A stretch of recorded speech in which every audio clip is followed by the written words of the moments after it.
మంచి జీతం, విలాసవంతమైన జీవితం వాటితోనే సరిపెట్టుకోలేదు ఆ యువతి. చిన్ననాటి నుంచే ప్రకృతి పర్యావరణంపై ఉన్న మక్కువ జపాన్ శాస్త్రవేత్త రాసిన ది వన్ స్టార్ రివల్యూషన్ పుస్తక స్ఫూర్తితో ప్రకృతి వ్యవసాయం వైపు అడుగులు వేసింది. ఎకరం కౌలు భూమిలో ఎలాంటి రసాయనాలు వాడకుండా నాణ్యమైన కూరగాయలు, వాణిజ్య పంటలు పండిస్తోంది. ఓవైపు ఉద్యోగం చేస్తూనే వారాంతాల్లో ప్రకృతి వ్యవసాయం చేస్తూ ఆదాయం అందుకుంటున్న యువ వీకెండ్ ఫార్మర్ శాంతితో చిట్ చాట్.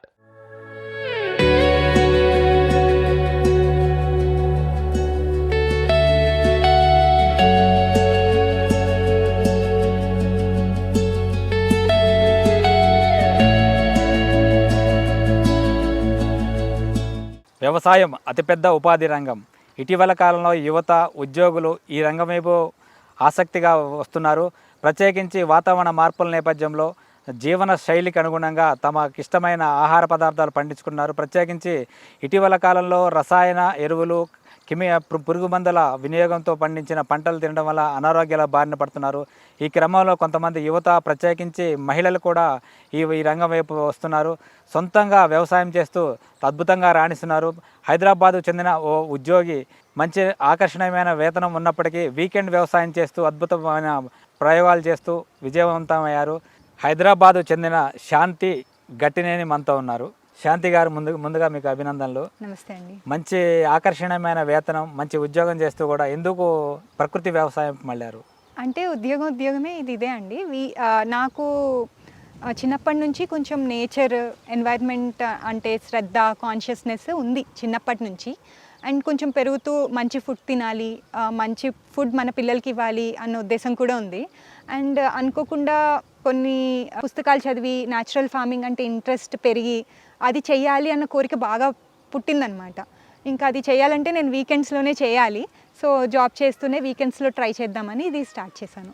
అంటే ఆరంభంలో మీకు ఎదురైన సవాళ్ళు ఏంటి? మీరు ఎక్కడో ఆర్టీసీ క్రాస్ రోడ్స్లో ఉంటారు, మీరు ఇంత దూరం రావాలి, ఇబ్రహీంపట్నం దగ్గర రావాలి. ఎలాంటి సమస్యలు ఎదురయ్యాయి, ఎట్లా ఓవర్కమ్ చేశారు? నిజం చెప్పాలంటే కొన్ని మనం అనుకుంటే అవ్వవండి, దేవుడు అనుకుంటే అవుతాయి. ఇది ఆ భగవంతుడు అనుకున్న విషయంలాగా నేను అనుకుంటాను. ఎందుకంటే నాకు అంత ఎక్కువ ఇబ్బందులు రాలేవు. చాలామంది మాకు చేయాలని ఉంది కానీ లీజ్కి దొరకట్లేదు అని అంటారు. నాకు చాలా తేలిగ్గా దొరికింది, మాకు తెలిసిన వాళ్ళ దగ్గరే దొరికింది. అండ్ నేను డ్రైవ్ చేస్తాను, సో నేను ఒక్కదాన్నైనా రాగలను ఫామ్కి. అండ్ చాలామంది కూలీలు దొరకట్లేదు అలా అంటారు. నాకు ఇక్కడ ఒక 4-5 నేను పిలిస్తే వస్తారు, అలాంటి వాళ్ళు దొరికారు. సో నేను ప్రత్యేకంగా ఇబ్బందులు ఎదుర్కోలేదని చెప్పాలి. అంటే ఒక చిన్న వచ్చినా దాన్ని అధిగమించగలిగినవే. ది వన్ స్టార్ రివల్యూషన్ అనే పుస్తకం చదివే మీరు ఆకర్షితులై ఈ ఒక సహజ వ్యవసాయం వైపు మళ్ళారంటున్నారు. అందులో మీకు మిమ్మల్ని ప్రేరేపించిన అంశాలు ఏంటి, మీరు ఆచరిస్తున్న విధానాలు ఏంటి? ఈ వన్ స్టార్ రివల్యూషన్ పుస్తకం మసనోబు ఫుకుఓకా అని జాపనీస్ ఫార్మర్ రాశారండి. ఆయన అక్కడ ఎన్నో ఏళ్ళుగా, ఆయన కూడా ఒక అగ్రి సైంటిస్ట్ అనమాట. అవన్నీ చూసి ఇంకా ఈ న్యాచురల్ ఫార్మింగ్ ఆయన సొంతంగా చేసి ఆయన ఎలా ఫీల్ అయ్యారంటే, ప్రకృతికి ఫార్మింగ్ తెలుసు, మనమే దాన్ని పాడు చేసి మళ్ళీ ఎలాగో బాగు చేయాలని ఆలోచిస్తున్నాము. అలా ఆయనకు అర్థమైనప్పుడు ఆయన న్యాచురల్గా చేయడం స్టార్ట్ చేసి ఒక 10-15 ఏళ్ల పాటు చేసిన తర్వాత చాలా సింప్లిఫై చేశారు. ఆయన చేసుకోవడానికి చాలా సింపుల్గా చేసుకున్నారనమాట. అంటే వరి ఎలా పండించుకోవాలి, పళ్ళ తోటలు ఎలా పండించుకోవాలి అని చాలా సింప్లిఫై చేశారు. అయితే కొన్ని లైన్స్ ఉంటాయి అనమాట అందులో. ఇప్పుడు డూ నథింగ్ ఫార్మింగ్ అని అంటారు, అంటే మనం ఏం చేయనవసరం లేదు. ఇప్పుడు పిల్లల్ని కూడా డూ నథింగ్ పేరెంటింగ్ అని అంటారు, మనం ఏం పెంచక్కర్లేదు. అంటే వాళ్ళు పెరుగుతూ ఉంటారు, మనం చిన్న ఇంటర్వెన్షన్స్ చేయాలి. అదే ఫార్మింగ్లో కూడా మనం చిన్న ఇంటర్వెన్షన్స్ చేయాలి. మనం ఏదో ఆ మట్టినంతా తవ్వేసి పురుగుల మందులు కొట్టేసి అప్పుడు మళ్ళీ మనకి ప్రాబ్లమ్స్ వస్తాయి. సో ఆ ప్రిన్సిపల్స్ నన్ను బాగా అట్రాక్ట్ చేసాయి అనమాట. అంటే ప్రకృతికి ఎంత దగ్గరగా వీలైతే అంత దగ్గరగా మనం బతకాలి, అలానే ఫార్మింగ్ ఉండాలి, అలానే పేరెంటింగ్ ఉండాలి, అలానే మన జీవన శైలి ఉండాలి, ఎంత వీలైతే అంత. ఇప్పుడు ఈ రోజుల్లో అలా బతకడమే చాలా కష్టమైపోయింది. అలాగే ఆ పుస్తకంలో ఒక లైన్ ఉంటుందండి, మీరు కరెక్ట్గా పండించిన ఫుడ్ ఒకసారి ఆ హర్బ్స్ వాటిని ఒక్కసారి టేస్ట్ చేస్తే, అంటే కరెక్ట్గా పండించిన ఫుడ్ని మీకు టేస్ట్ చేస్తే అప్పుడు మీకు తెలుస్తుంది ట్రూత్, లైఫ్లో ట్రూత్ అంటే ఏంటి అని చెప్పి. నేను అది కొన్ని సందర్భాల్లో ఎక్స్పీరియన్స్ చేశాను. కొన్ని హర్బ్స్ టేస్ట్ చేసినప్పుడు కానీ అవన్నీ ఎక్స్పీరియన్స్ చేశాను అనమాట. సో ఓకే, ఇలా ఉండాలి, ఇలా తింటే మనలో కొన్ని కణాలు అలా యాక్టివేట్ అవుతాయి. My journey will be towards that అండి. అలాంటిది ఎక్స్పీరియన్స్ చేయడంలో, అలాంటి పనులు చేయడంలోనే నా లైఫ్ జర్నీ ఉండాలి అని అనుకున్నాను. ఇబ్రహీంపట్నం సమీపంలో ఎకరం విస్తీర్ణం కౌలు తీసుకొని వ్యవసాయం చేస్తున్నారు. అంటే గత 2 సంవత్సరాలుగా చేస్తున్నారు. ప్రారంభంలో ఏం పంటలు వేశారు? ప్రస్తుతం ఈ అరటి, బొప్పాయి ఈ పంటలు ఎలా గ్రోత్ ఎలా ఉంది? మీకు ఇస్తున్న దిగుబడులు ఎలా ఉన్నాయి? అంటే 1 ఎకరం తీసుకున్నాము, అరెకరం ఏమో పల్సెస్ కోసం పెట్టాము, అరెకరం ఏమో చెట్ల కోసం పెట్టామన్నమాట. అంటే అరెకరంలోనేమో కందులేసాము పోయిన 2024లో. ఆ కందులు మేము తీసుకున్నాం, ఇప్పటి వరకు అవే కందులు మా ఇంట్లో తింటున్నాము. దాని తర్వాత లాస్ట్ ఇయర్ నాకు కొంచెం కాలికి ఫ్రాక్చర్ అవ్వడం వల్ల నేను అక్కడ ఎక్కువ యాక్టివిటీస్ చేయలేకపోయాను. ఇంకొక 1/2 ఎకర్లో ఎలా ప్లాన్ చేసుకున్నామంటే, ఇక్కడ కలుపు చూసే చాలా ఎక్కువగా ఉంది. తెలంగాణలో మనకి కొంచెం కలుపు సమస్య ఉంటుంది. ఆ కలుపులో మనకి ఫాస్ట్గా పెరిగే చెట్లు ఉంటే బాగుంటుంది అని అనుకున్నాను. అంటే నేను ఒక 5 ఇయర్సే హైదరాబాద్లో ఉండే అవకాశం ఉందన్నమాట నా జాబ్ పరంగా. సో దానివల్ల పెద్ద పెద్ద పళ్ళ చెట్లు కాకుండా, మామిడి చెట్లు అలాంటివి కాకుండా కొంచెం 5 ఏళ్ల లోపే అయిపోయేవి క్రాప్ సైకిల్, అలాంటివి సెలెక్ట్ చేసుకున్నాను. సో అందుకని మునగ, బనానా, పపాయ సెలెక్ట్ చేసుకున్నాను. ఇవైతే త్వరగా పెరిగిపోతాయి, సంవత్సరంలో పంట వచ్చేస్తుంది.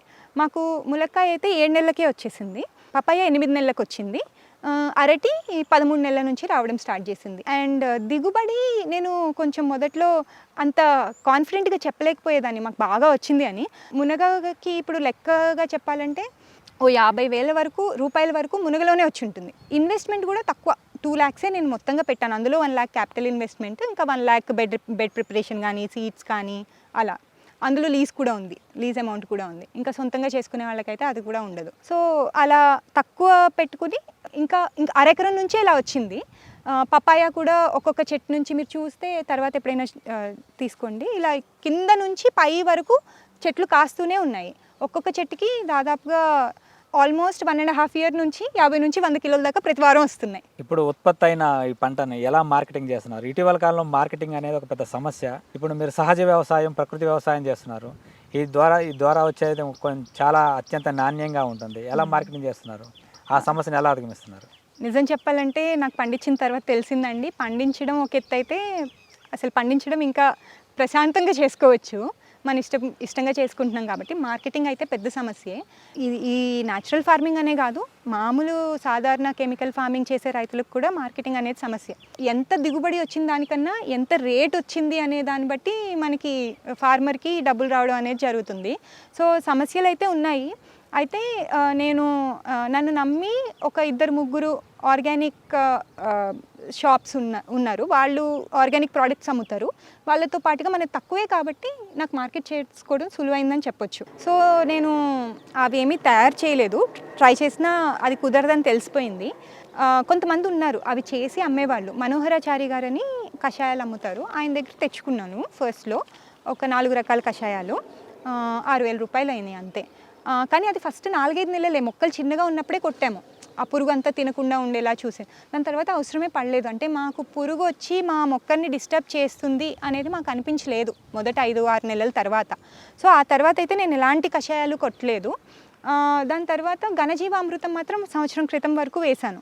ఘనజీవామృతం కూడా ఒకళ్ళ దగ్గర తెచ్చుకునేదాన్ని, కానీ 1 year అయిందండి. లాస్ట్ జూన్లో వేసాను, ఇప్పుడు దాకా వేయలేదు, నాకు అసలు అవసరమే పడలేదు.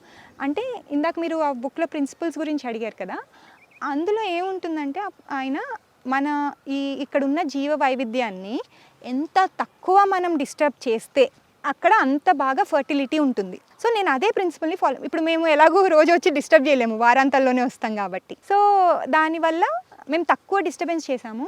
ఇప్పుడు కలుపు అని అన్నారు కదా, కలుపు ఉంది ఇక్కడ, కాదనట్లేదు. కానీ వాటి మీద ఎన్నో సూక్ష్మజీవులు బతుకుతూ ఉంటాయి. సూక్ష్మజీవులు బతుకుతుంటే ఏంటి అర్థము? ఇప్పుడు ఈ కలుపుని దాన్ని డికంపోజ్ చేసి దాని బలాన్ని భూమిలో కలుపుతూ ఉంటాయి, భూమిలో ఉన్న బలాన్ని మన మొక్కలు తీసుకుంటూ ఉంటాయి. ఈ సైకిల్ కంటిన్యూస్గా జరుగుతూ ఉంటుందన్నమాట, డిస్టర్బెన్స్ లేకుండా. మేము వారాంతంలో 1 గంటే వచ్చి వెళ్తాం కాబట్టి ఎంత తక్కువ వీలైతే అంత తక్కువ డిస్టర్బ్ చేయాలన్నమాట. సో దానివల్ల మనకి డూ నథింగ్, బేసికల్ ఇందాక చెప్పాను కదా, డూ నథింగ్ ఫార్మింగ్ అనమాట. తక్కువ చేయడం వల్ల ఎక్కువ దిగుబడి వస్తుంది. మీరు ఇండియన్ ఫారెస్ట్ సర్వీస్ కూడా అంటే ప్రిపేర్ అయ్యారు, ఇంటర్వ్యూలో త్రుట్లో మిస్ అయ్యారు. అంటే ఆ జర్నీలో మీకు ఈ ప్రకృతి పర్యావరణం మీద అంటే ప్రేమ పెరిగిందా? అసలు ఏంటి? అంటే ముందే ప్రకృతి పర్యావరణం అంటే ప్రేమ ఉంది. అంటే చిన్నప్పటి నుంచి ప్లాస్టిక్ వాడేదాన్ని కాదు. నేను మినిమలిస్ట్, చాలా తక్కువ బట్టలు ఉంటాయి నాకు. చాలా ఇంట్లో కూడా చాలా మినిమల్గా ఉంచుతానన్నమాట. అంటే మనం ఎక్కువ ఎంత వాడితే అంత ఇండస్ట్రియలైజేషన్ అవసరం అవుతుంది, అంత ప్రకృతికి హాని జరుగుతుంది అని నేను నమ్ముతాను. కార్లో ఇక్కడ దాకా రావడం కూడా నాకు ఇష్టం లేదు, కానీ తప్పంది. ఇంకా ఎంత తక్కువ వీలైతే అంత తక్కువ యూజ్ చేస్తానన్నమాట ఏదైనా కానీ. సో అలానే ఉండేదాన్ని. ప్రిలిమ్స్ క్లియర్ చేయడం కష్టం. సివిల్స్ కన్నా ఒక 20 మార్కులు ఎక్స్ట్రా రావాలి. నాకు 5 సార్లు ఫారెస్ట్ సర్వీసెస్ ప్రిలిమ్స్ క్లియర్ అయింది. అప్పుడు ఎలాగో క్లియర్ అవుతుంది కదా, నేను వేరే ఆప్షనల్స్ కన్నా దీనికి ట్రై చేస్తే బెటర్ అని చెప్పి ఫారెస్ట్ సర్వీసెస్కి కొన్ని సెట్ ఆఫ్ ఆప్షనల్స్ ఉంటాయి. అందులోనే అగ్రి బాటనీ ఉండి ఇంకా నాకు వేరేది ఏది కుదరక ఈ రెండింటితోనే ప్రిపేర్ అయ్యాను. అప్పుడు నాకు చదివేటప్పుడు నాకు చాలా అసలు చిన్నప్పుడు ఇదే చదివి ఉండాల్సిందిరా అని కూడా అనిపించింది. కానీ ఇంకా ఇంటర్వ్యూకి వెళ్ళాను, 2 మార్క్స్లో మిస్ అయింది అప్పుడు. బట్ అది చదివేటప్పుడు అయితే నాకు చాలా బాగా అర్థమయ్యాయి. అసలు ప్లాంట్ ఫిజియాలజీ కానీ, అందులో ఆర్గానిక్ ఫార్మింగ్ కానీ, న్యాచురల్ ఫార్మింగ్ కానీ, అసలు కెమికల్ ఫార్మింగ్ కానీ ఎందుకు వేస్తున్నారు, సమస్యలు ఏంటి, ఫార్మర్స్ ఎలాంటి సమస్యలు ఎదుర్కొంటున్నారు, మార్కెటింగ్ డిఫికల్టీస్ ఏంటి, ఇవన్నీ నాకు ఆ ప్రాసెస్లో అర్థమైనాయి. దానికి తోడు ప్రాక్టికల్గా మా హస్బెండ్ కూడా కమర్షియల్ ఫార్మింగ్ చేస్తున్నారు కాబట్టి మేమిద్దరం డిస్కస్ చేసుకుంటూ ఉండేవాళ్ళం. సో ఆ సమస్యలన్నీ అర్థమైనాయి. తక్కువ పెట్టుబడితో తక్కువ విస్తీర్ణంలో ప్రయోగాత్మకంగా సహజ ప్రకృతి వ్యవసాయం చేస్తున్నారు. మీరు పండించిన పంట మార్కెట్లో విక్రయించాలనడానికి అంటే ఎక్కువ మంది ఇంకా వాళ్ళలోకి వెళ్ళాలంటే అంత సేంద్రియ ధృవీకరణ సర్టిఫికేషన్ ఏమైనా తీసుకున్నారా? అంటే చిన్న స్కేలే కదండి, ఇప్పుడు దాకా నాకు అవసరం రాలేదు. వచ్చి చూసిన వాళ్ళకి తెలుస్తుంది కదా. ఇప్పుడు మీరు చూసారు, ఎక్కడన్నా ఏమన్నా ఉందా, అంతెందుకండి కొన్ని ఫామ్స్కి నాకు వెళ్తే పెస్టిసైడ్ కంపు, నేను చాలా సెన్సిటివ్గా ఉంటాను అనమాట పెస్టిసైడ్ స్మెల్కి. అక్కడికి వెళ్తే నాకు పెస్టిసైడ్ స్మెల్లే వస్తుంది. ఇక్కడ అసలు మా ఫామ్లో పనిచేసే కూలీలు కూడా అంటారనమాట, మన ఫామ్లో వచ్చి పని చేస్తే ఒంట్లో బాగుంటుంది అని చెప్పి. అవే సర్టిఫికేషన్స్ మాకు ప్రస్తుతానికైతే. అవసరం అయితే పెద్ద స్కేల్లో చేస్తే, అవసరం పడితే అంటే ఒక కస్టమర్ అని మా దగ్గర తీసుకుంటూ అది క్వశ్చన్ చేసే పరిస్థితి వస్తే డెఫినెట్లీ ఆ సర్టిఫికేషన్స్ నేను తీసుకుంటాను. అంటే ఇటీవల కాలంలో మనం చూస్తున్నాం, కోవిడ్-19 తర్వాత చాలామంది యూత్, ప్రత్యేకించి ఔత్సాహిక యువ రైతులు, అలాగే సాఫ్ట్వేర్ ఇంజనీర్లు కూడా ఈ రంగం వైపు వస్తున్నారు. వ్యవసాయ రంగం తర్వాత అనుబంధ రంగాల్లో వ్యాపార పరంగా వస్తున్నారు. మీరు కూడా ఒక రైతుగా ఇప్పుడు ఒక సక్సెస్ ఫార్మర్, వీకెండ్ సక్సెస్ ఫార్మర్గా ముందుకు వచ్చారు. రాబోయే యూత్కి మీరు ఇచ్చే సందేశం ఏంటి? నేను ఏం చెప్తానంటే, ఇట్లా న్యాచురల్ ఫార్మింగ్ చేసే వాళ్ళకైతే డెఫినెట్గా ట్రై చేసి చూడండి. చాలా సింపుల్, ఒకసారి చేసిన తర్వాతే తెలుస్తుంది. ఒకవేళ న్యాచురల్ ఫార్మింగ్ అంటే నమ్మకం లేకపోతే వాళ్ళకున్న ఫామ్స్లో కొంతవరకు తీసుకుని న్యాచురల్ ఫార్మింగ్ ట్రై చేసి చూడొచ్చు. వాళ్ళకి తెలిసిపోతుంది డిఫరెన్స్ ఏంటి, ఎంత ఈజీగా ఉంది అనేది. సో ఆ తర్వాత మెల్లిగా షిఫ్ట్ అవ్వచ్చు. లేదా ఫస్టే న్యాచురల్ ఫార్మింగ్ చేయాలి అని అనుకుంటే నేను ఎవరికైనా ఏం చెప్తానంటే, ముందు మార్కెటింగ్ చూసుకోండి, తర్వాత ఫార్మింగ్ స్టార్ట్ చేయండి. ఫార్మింగ్ చేసిన తర్వాత దిగుబడి పెట్టుకుని అప్పుడు మార్కెటింగ్ చేయాలంటే చాలా కష్టం. ముందు అందరితో మాట్లాడండి, మేము ఇది పండిస్తాం, మీరు తీసుకుంటారా, ఇట్లాంటి నెట్వర్క్స్ బిల్డ్ చేసుకున్న తర్వాత పండించడం స్టార్ట్ చేయండి. ఓకే శాంతి గారు, థ్యాంక్ యూ. వ్యవసాయానికి ఉజ్వలమైన భవిష్యత్తు ఉంది. అపారమైన ఉపాధి అవకాశాలు, ఉద్యోగ అవకాశాలు కూడా ఈ రంగంలో ఉన్నాయి. కాబట్టి యువత నిరభ్యంతరంగా ఈ వ్యవసాయ రంగం మళ్ళవచ్చు. ప్రత్యేకించి మార్కెటింగ్ సదుపాయాలు చూసుకున్న తర్వాత వ్యవసాయం చేసినట్లయితే మంచి అద్భుత ప్రయోజనాలు పొందవచ్చు అని చెప్పి వీకెండ్ ఫార్మర్ శాంతి చెప్తున్నారు. కెమెరామ్యాన్ పురుషోత్తంతో కలిసి మల్లిక్, ఈటీవీ న్యూస్, హైదరాబాద్.